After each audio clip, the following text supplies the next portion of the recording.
Ha desempeñado su labor investigadora en diferentes centros, entre otros el BCBL, también de San Sebastián, y actualmente se dedica a investigar sobre los procesos cognitivos implicados en el desarrollo del lenguaje y la lectura. Precisamente el tema que va a tratar hoy es sobre la adquisición de la lectura desde la evidencia científica, y es sobre este tema también sobre el que imparte cursos de formación permanente a profesorado en diferentes berritzegunes. Pues sin más, Joana. Pues muchas gracias, Marta.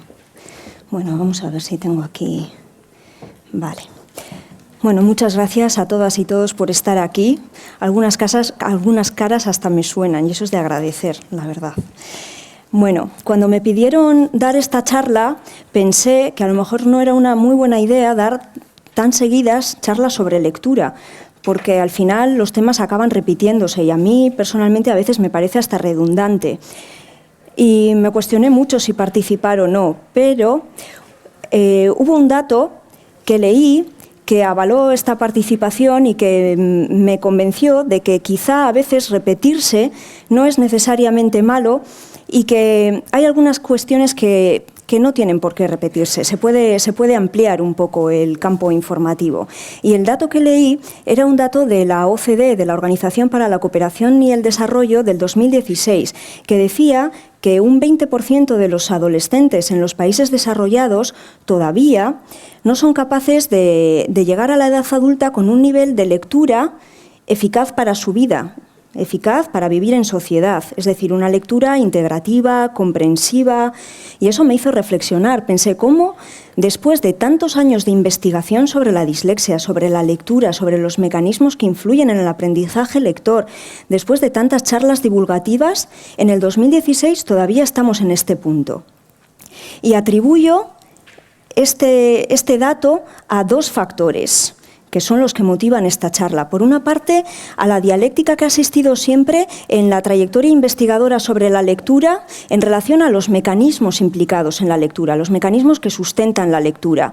Aquellas teorías que se centran más en los procesos analíticos, en el análisis de los sonidos y de las letras como mecanismos explicativos de la lectura, y aquellas teorías que se centran más en el análisis global de las palabras, en el aprendizaje visual de las palabras como medio de aprendizaje lector, es decir, la disyuntiva existente en los últimos 20 años sobre la perspectiva fonológica versus la perspectiva global.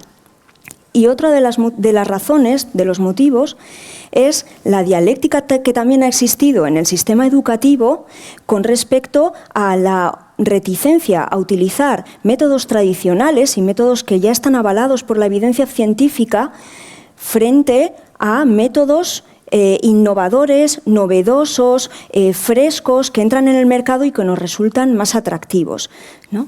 Estos dos motivos creo que han hecho, por un lado, que las investigaciones hagan mucho hincapié en la perspectiva fonológica, en intentar justificar la perspectiva fonológica como mecanismo explicativo de la lectura, dejando al margen otros periodos evolutivos que también son importantes y que explican cómo se consigue una lectura comprensiva, que es lo que queremos al final. Se han centrado más en estadios tempranos del desarrollo lector, dejando a un lado investigaciones más relacionadas con otros estadios del desarrollo lector más tardíos. Y por otro lado, la evidencia científica respecto a la intervención también se ha centrado más en esos primeros momentos del desarrollo. Entonces voy a aprovechar este foro público para intentar hacer un recorrido ampliando un poquito más la horquilla temporal de la investigación y centrándome más no solo en la etapa temprana de adquisición de la lectura, sino en otras etapas posteriores que explican qué es necesario trabajar y qué es necesario desarrollar para conseguir una lectura comprensiva y eficaz. Y cuáles son, respecto a las investigaciones actuales y respecto a metaanálisis que he encontrado, pues las evidencias respecto a intervenciones más efectivas en esas distintas etapas evolutivas. Entonces, la charla se va a dividir en estos tres ejes, la articulan estos tres ejes, que son los tres grandes, digamos, hitos cognitivos de la lectura o hitos intelectuales, pasos importantes para la lectura. 1, entender el código alfabético. 2, adquirir el conocimiento ortográfico. Y 3, lograr una comprensión efectiva del texto que estoy leyendo? Pues vamos a por el primer paso. El primer hito de la lectura es entender el código alfabético. Los niños y niñas, cuando se exponen al lenguaje, van interiorizando estructuras sintácticas y van interiorizando palabras léxicas que quedan grabadas en su mente. Y después, con la lectura, tienen que aprender a asociar ese lenguaje que han interiorizado, esas estructuras sintácticas y esas etiquetas léxicas, a unos signos ortográficos que son totalmente arbitrarios. Lo interesante de este fenómeno, de esta asociación, de este proceso de asociación, es que esta es distinta en función de la ortografía, en función de cada cultura. La asociación entre los signos visuales y la lengua oral es distinta en las diferentes culturas. Y este es el primer principio que tenemos que tener en cuenta, porque es lo que va a determinar cómo un niño o niña tiene que aprender a asociar esos signos visuales a esos signos o a esas etiquetas léxicas orales que ya posee en su mente. Y lo que nos dice la evidencia es que en idiomas alfabéticos, donde existen letras que se asocian a sonidos, lo más efectivo es que el niño aprenda a establecer la relación entre esas letras y esos sonidos de forma analítica. Es decir, que el niño se dé cuenta, interiorice de cuál es la naturaleza de su propio sistema ortográfico, en su lengua, y que puede ser diferente a los de otras lenguas. Primera justificación de la teoría fonológica. Lo que es aplicable a otras lenguas quizá no sea aplicable a la nuestra. Y lo que se ha visto es que en lenguas alfabéticas y concretamente ortografías transparentes como el castellano o el euskera, donde hay una asociación inequívoca entre cada letra y su sonido, lo más efectivo es aprender a hacer esa traslación de cada letra a su sonido. Es decir, eso implica que el niño entienda cuál es su propio código alfabético, cuál es la naturaleza de su sistema alfabético, que conozca esa naturaleza, que interiorice cuáles son las reglas que rigen las relaciones entre los grafemas, las letras y los fonemas, los sonidos de su lengua, de una forma analítica, no estructura global con palabra léxica global, sino letra, sonido. Hay que aprender a hacer esa traducción, y ese va a ser su modo, va a descubrir cuál es el modo más eficiente en su lengua de trasladar los sonidos que conoce a los signos visuales que le están enseñando. ¿De dónde sale esta afirmación? Bueno, pues no sale de la nada. Hay evidencias que demuestran que esto es así. Y pongo simplemente un ejemplo.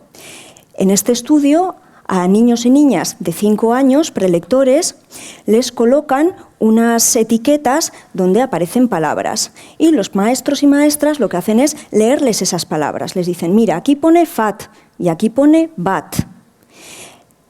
Asumiendo que los niños van a inferir y van a aprender por qué están compuestas esas palabras de forma natural. Y después les dicen, mira, aquí tienes esta otra etiqueta. ¿Cómo puede sonar esto? ¿Como fan o como van? Pues bien, los niños no son capaces de hacer esta tarea, porque no se les ha instruido en las reglas que rigen las asociaciones entre los sonidos y los signos visuales que ven. No son capaces de inferir de forma general una regla particular a partir de ese elemento visual. Sin embargo, si a esos mismos niños les instruyen en los sonidos y las letras, les dicen, mira, esta letra es F, esta es A y esta es T. Y aquí tenemos las letras que corresponden a cada uno de estos sonidos y les van poniendo las letras mientras suenan los sonidos. Del mismo modo, ahora tenemos bat, que suena B, A, T. ¿Ves cómo se diferencian? Aquí tienes otra letra que hace que esta palabra sea diferente y suene diferente. Es la primera. Y comparamos. Es decir, lo que estamos haciendo es que aprenda a discriminar sonidos. Segundo, que aprenda a identificar la letra que corresponde a cada sonido. Y 3, que aprenda a diferenciar palabras que visualmente son similares en base a un sonido que es diferente e identificar la letra que es diferente. Diferenciación. Cuando la instrucción es así, entonces los niños son capaces de decidir cuál es la que suena, fan y van. Es decir, los niños están aprendiendo de una forma analítica y cuando se les instruye en esas reglas son capaces de generalizar mucho más rápido y aprender mucho más rápido que de la otra manera en la que tienen que intuir. Y, por tanto, el número de experiencias repetitivas con las mismas palabras va a tener que ser mucho mayor hasta que aprendan cuál es la posible regla que rige eso. Lo que se ha observado es que los niños entre 5 y 6 años pasan por distintas fases en este aprendizaje del código alfabético. Pasan de una fase alfabética parcial, que es una forma rudimentaria de decodificación donde van aprendiendo esto que acabamos de decir, como unas letras están asociadas a un sonido determinado. Después van utilizando esas letras que saben para extraer información de la posible relación entre letras y sonidos de las que son adyacentes a esa letra que ya conocen. Y aquí tenemos otro ejemplo de esta autora, de Eri. A esos mismos niños de 5 años, algunos prelectores, se les pone una palabra, ¿no? Se les ponen unas etiquetas y tienen que aprender cuál es la etiqueta que corresponde a la palabra que escuchan, jirafa. Y lo que se observa es que los niños de 5 años tienden a relacionar la palabra escuchada con la etiqueta visual que visualmente es más atractiva. Se están fijando para asociar palabra y sonido en las características físicas, en las propiedades físicas de la palabra. Pues aquí tiene un rabito para arriba, esta es más ancha, en características globales físicas.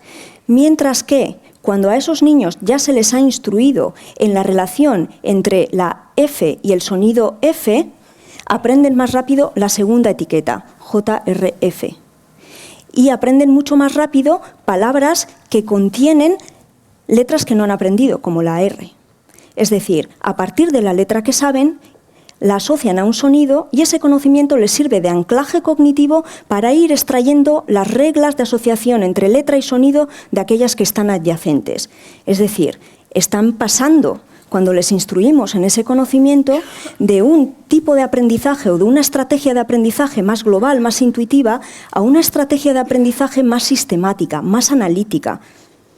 Está cambiando su forma de aprender. Están aprendiendo a fijarse en aquello que saben para extraer nueva información de aquello que no saben partiendo de eso que saben. Y así, poco a poco, van aprendiendo todas esas reglas de forma que acaban, más o menos a los 6 años, con lo que se llama la fase alfabética total, es decir, una decodificación rápida. Son capaces de asociar cada letra a su sonido y leer. Entonces vemos que en esta primera fase de adquisición del código alfabético, el lenguaje y la ortografía interactúan a un nivel perceptivo muy bajo, percepción de sonidos y percepción de letras. Es un procesamiento que se llama abajo arriba, donde los niños y las niñas van adquiriendo conocimiento partiendo de experiencias perceptivas de unidades muy concretas, de unidades pequeñas, para construir un conocimiento más grande, palabras auditivas o visuales. Partimos de sonidos y de letras para ir construyendo conocimiento, y eso es un procesamiento abajo arriba. ¿Qué implicaciones educativas tiene esto? Pues de esto se desprende que son necesarios programas sistemáticos de fonología. De los 4 a los 6 años son imprescindibles programas que favorezcan este desarrollo metafonológico, que el niño conozca qué son los sonidos, que los sonidos existen, que las palabras se pueden discriminar en pequeños sonidos y que unos sonidos son diferentes a otros, en qué se diferencian y con qué signo visual están asociados. Entonces, un programa sistemático sería muy útil de 4 a 6 años para favorecer este progreso en esta fase de adquisición del conocimiento alfabético. Y de hecho, promover el método sintético de composición, es decir, ir componiendo palabras grandes a partir de unidades de sonido pequeñas. Los niños tienen que hacerse conscientes de que las palabras se construyen con sonidos y con letras. De hecho, hay un programa de este estilo que se ha implementado en Reino Unido y en Australia y lleva implementándose desde el 2012. Es este programa y está en Internet y es una maravilla. Está el libro entero con todos los ejercicios que realizan. Allí existe un screening de decodificación y conocimiento fonológico que se pasa a los 4, a los 5 y a los 6 años. Y este programa se ha empezado a implementar en el 2012 y es un programa que pasa del desarrollo del conocimiento o la promoción, el trabajo del conocimiento fonológico, del conocimiento suprasegmental, los ritmos, la categorización de sonidos, discriminación de sonidos, y luego ya empiezan a jugar con palabras, discriminar sonidos en palabras, asociar palabras a letras, discriminar diferentes letras entre sí en distintas palabras. Bueno, es un programa que está muy bien estructurado. Y esto lleva implantándose desde el 2012, y lo que han observado es que si en el 2012 los niños de 4 a 6 años mostraban un nivel de aceptación en cuanto a nivel de decodificación de un 50%, que eran más o menos los que pasaban el screening con un buen nivel de decodificación, ese nivel ha pasado a un 87% en el 2017, donde se hizo el último estudio.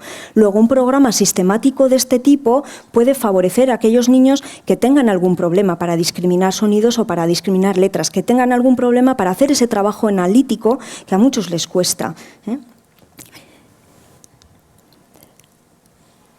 Esto no implica que no haya que hacer ejercicios de lectura con palabras y sobre todo con pseudopalabras, sobre todo a los 6 años, porque es la única manera que tenemos de saber si el niño o la niña está decodificando, porque las palabras las puede leer a golpe de vista, por intuición, pero una pseudopalabra no tiene otra manera de leerla más que haciendo ese traslado de grafema a fonema. O sea, tiene que hacer ese ejercicio cognitivo necesariamente. Por tanto, comprobar si ha conseguido la decodificación, que ya vamos a ver por qué es tan importante, es necesario antes de los 6 años, o por lo menos a los 6 años, para saber si el niño ha conseguido una decodificación más o menos rápida y exhaustiva, que decodifique bien, de forma ágil y bien, que no se quede trabado ahí en la pseudopalabra.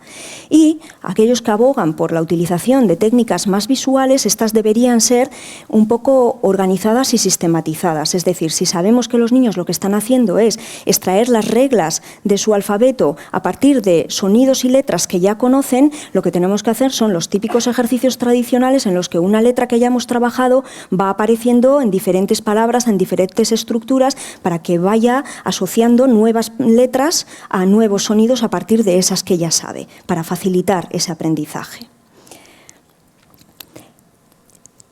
Y aquí paso a la siguiente fase, el segundo hito de la adquisición lectora. La mayoría de las investigaciones, como sabéis, se han centrado más en esta primera fase, porque es tan necesaria, es tan importante, y fomentar tanto el desarrollo fonológico y justificar la teoría fonológica es tan básica para asegurar una lectura eficiente, que la mayoría de las investigaciones y charlas divulgativas se han centrado en eso.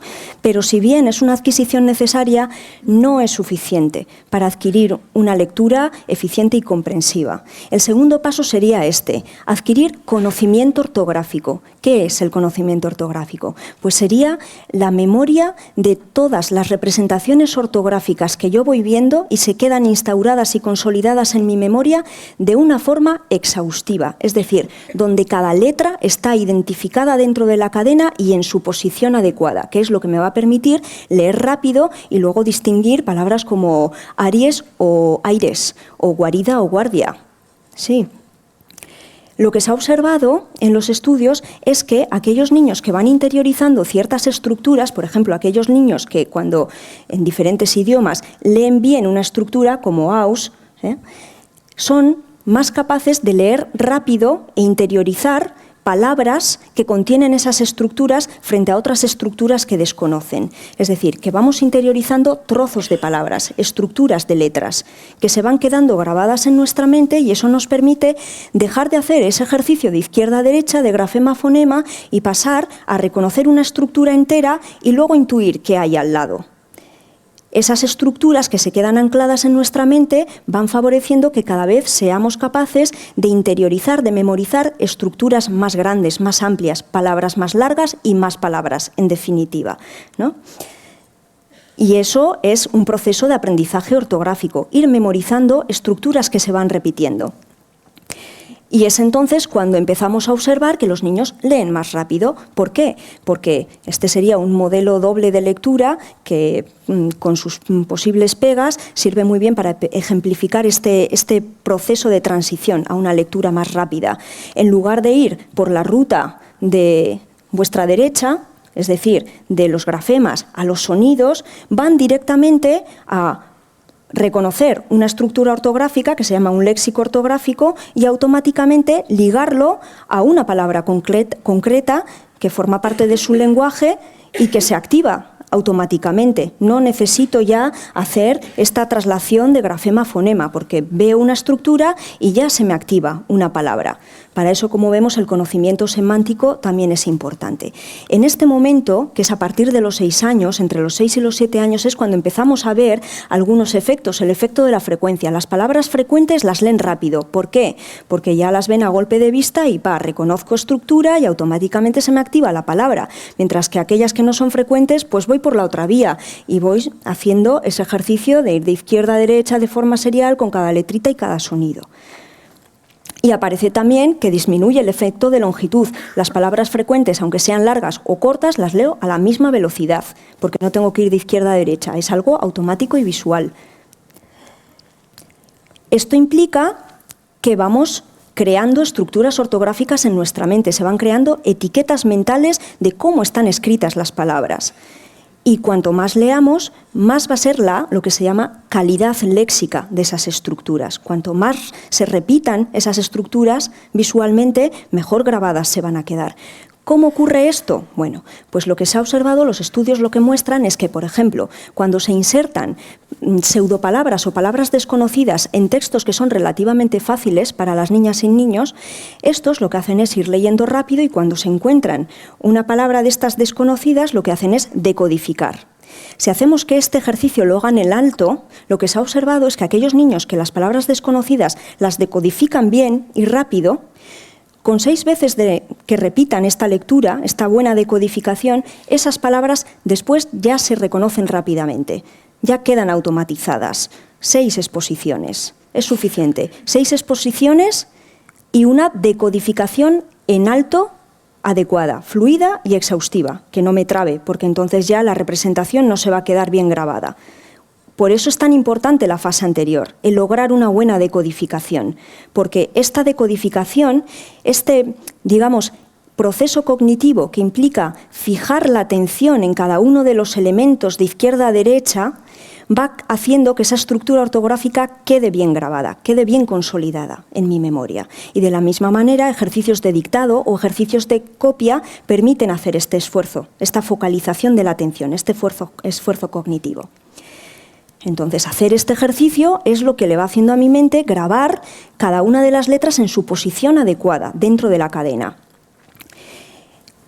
Entonces, poner nuevas palabras en textos conocidos puede ser una buena estrategia para aprender o para que se queden instauradas estas representaciones. Y por otra parte, lo que se ha observado es que una vez ya se ha quedado instaurada esa etiqueta y somos capaces de leer rápido una palabra, no es solo la frecuencia lo que explica que la reconozcamos rápido y bien, sino también la diversidad de contextos en que la encontramos. Es decir, cuando después utilizamos esta palabra en otros cuentos, en otros textos diferentes, es decir, la sacamos de un contexto, la descontextualizamos y la ponemos en otros contextos diferentes, esto facilita todavía mucho más la instauración de estas etiquetas.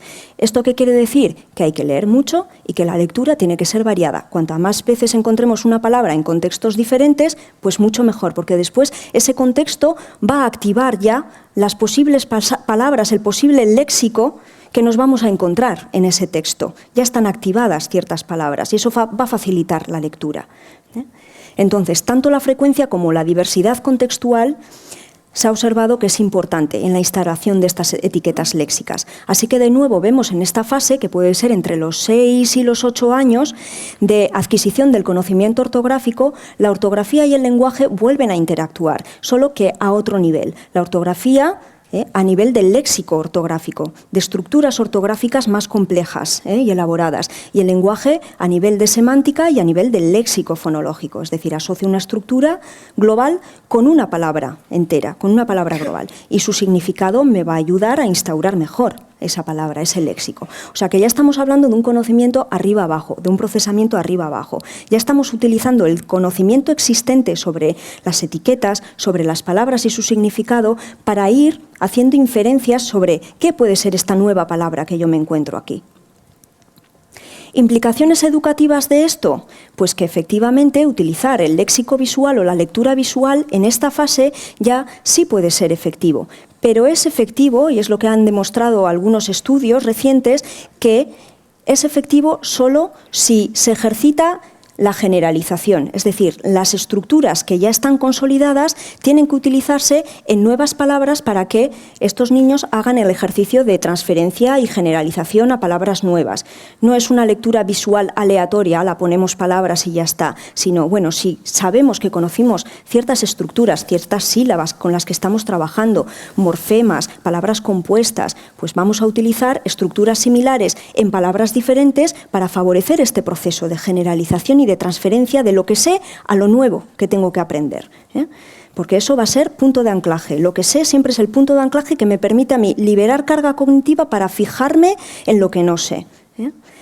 También se ha visto que es importante trabajar en esta franja de edad los morfemas y la composición. Cómo se componen las palabras, para qué sirven los morfemas, cómo alteran el significado, qué función tienen, semántica, y qué tipos de morfemas hay y qué tipos de palabras llevan esos morfemas.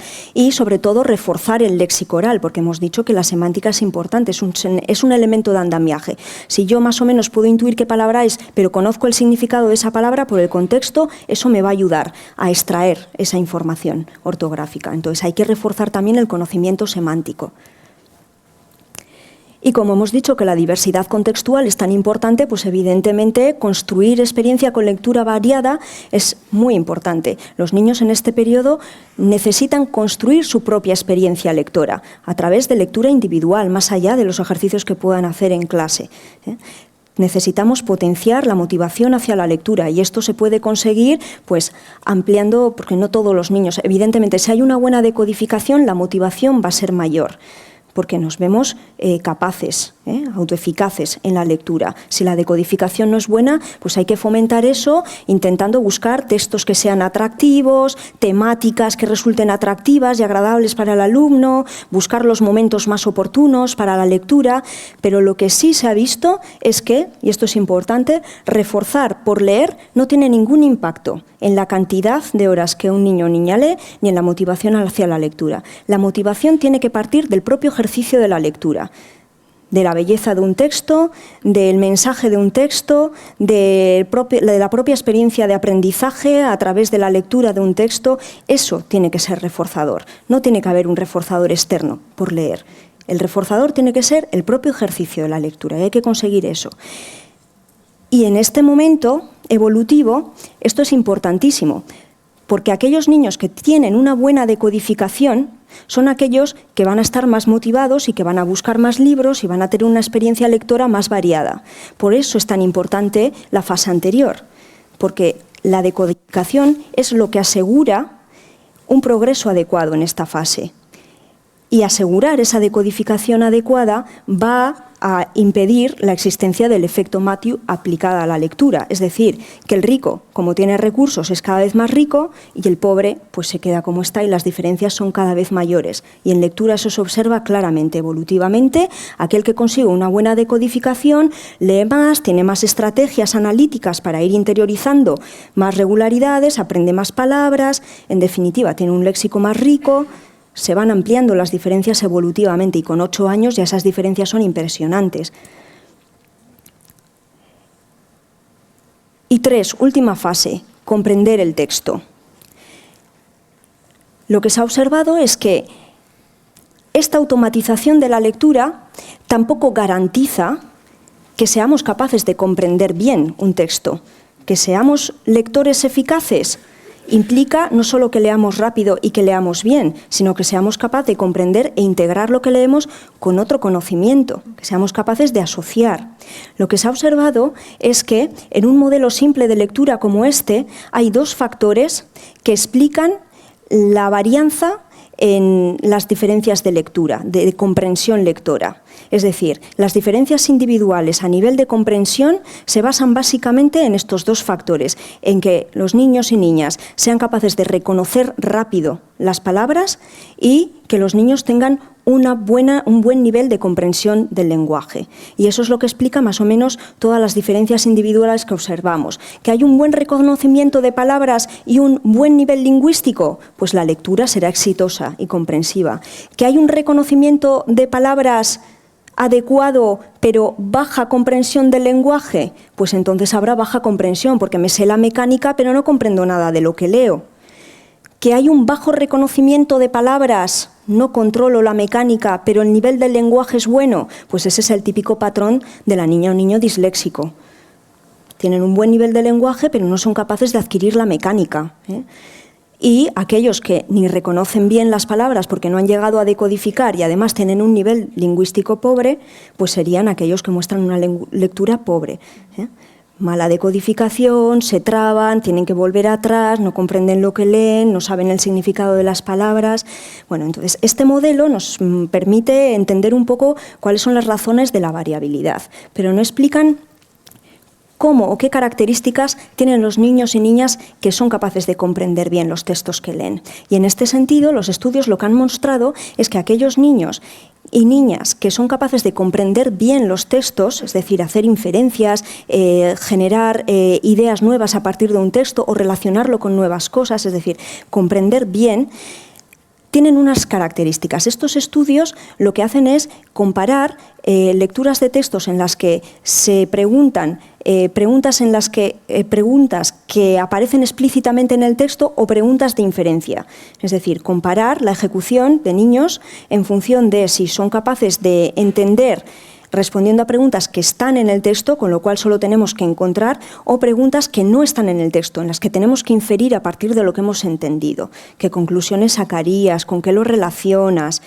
Y se ha observado que los niños, las diferencias que existen entre los niños que comprenden bien el texto son aquellos que son capaces de realizar estas inferencias porque generan o son capaces de hacer un modelo mental de la situación mientras leen. Es decir, mientras leen van extrayendo información de lo que les dice la frase y además lo van asociando a su propia experiencia propia, a lo que saben ya sobre ese tema y se van construyendo un modelo durante la lectura, mientras leen. O sea, eso ya es un ejercicio cognitivo bastante serio, bastante potente. ¿Qué características tienen estos niños? Pues que conocen mucho más el significado de las palabras que leen. O sea, un buen nivel de lenguaje a nivel de semántica, de vocabulario. Conocen mejor la gramática, los roles sintácticos, que es el complemento directo, el indirecto, el adverbio. Tienen un conocimiento base sobre el tema y son capaces de activarlo. Han tenido más experiencias o han leído más y saben más sobre ese tema, con lo cual se valen de ese conocimiento para ir relacionando eso que leen con el conocimiento que ya poseen. Y luego tienen capacidad para integrar toda esa información durante la lectura del texto, que no es cosa fácil. Por tanto, el nivel de lenguaje, el nivel de conocimiento previo de un tema y ciertos procesos cognitivos que han salido antes a colación en otra charla van a facilitar que los niños sean capaces, o sea, tengan la arquitectura cognitiva suficiente como para hacer este ejercicio de comprensión y de integración durante la lectura, no después, durante la lectura. O sea, que estos tres elementos son el soporte de la comprensión lectora. En el conocimiento previo no nos podemos meter, no podemos entrar, pero sí podemos trabajar el lenguaje y los procesos cognitivos. Respecto al lenguaje, lo que se ha observado es que estos niños que tienen una buena comprensión tienen mejores puntuaciones en pruebas de narrativa oral, descríbeme un texto, descríbeme un dibujo.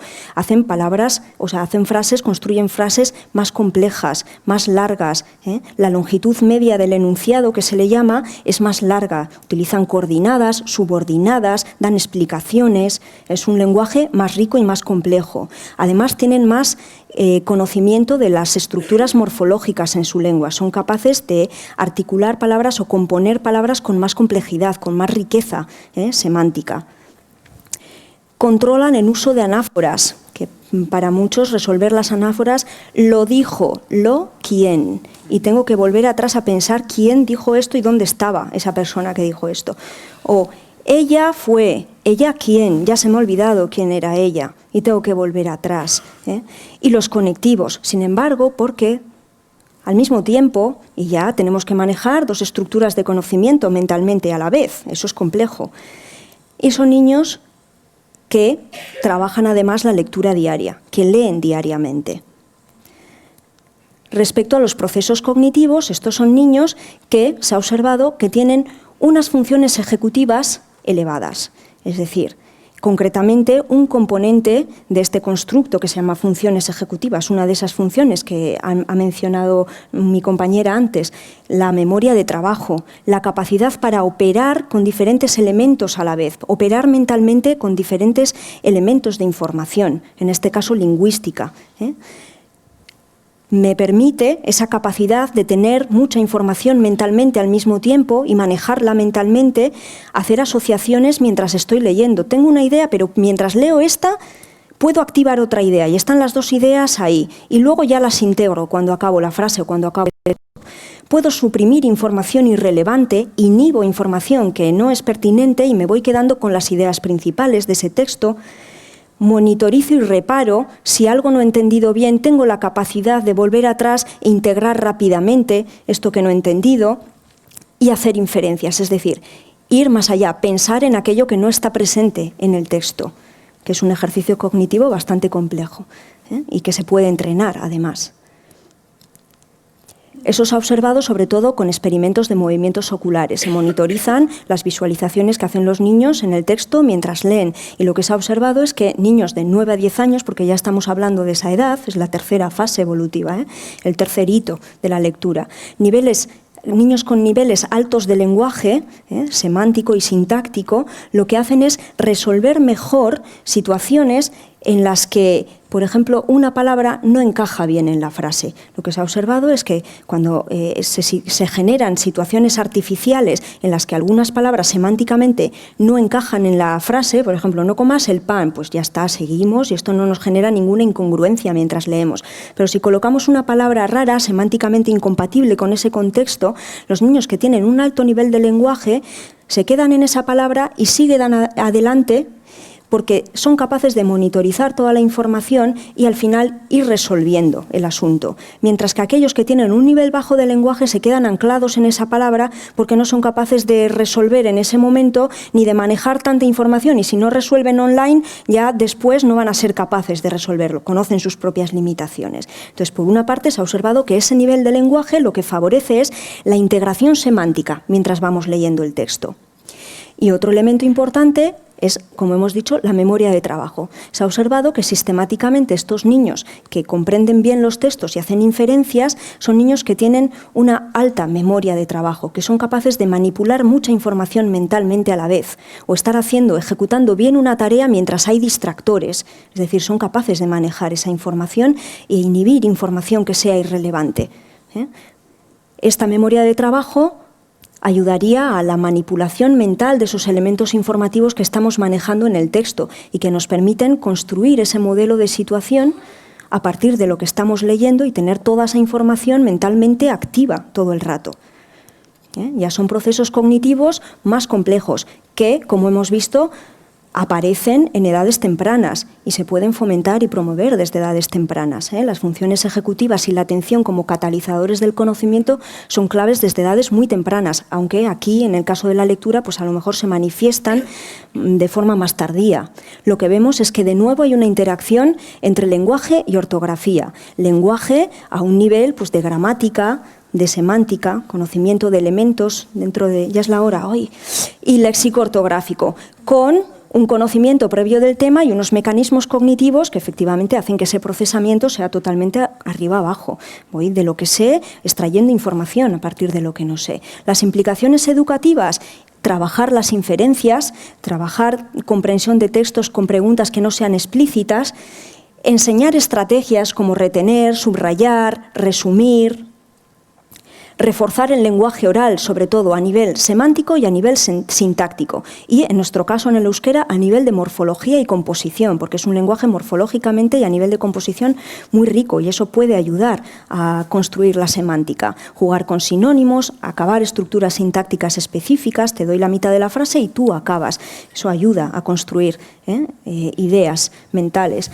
Y lo que se ha observado es que el aprendizaje recíproco en clase entre niños que leen mejor con niños que leen peor puede favorecer tanto como la instrucción con la maestra o el maestro. Es decir, que el niño que mejor lee clarifique las ideas al otro o le ayude a clarificar ideas, a subrayar, que entre los dos hagan un esquema, que entre los dos hagan un resumen, y se ha observado que eso favorece mucho la comprensión.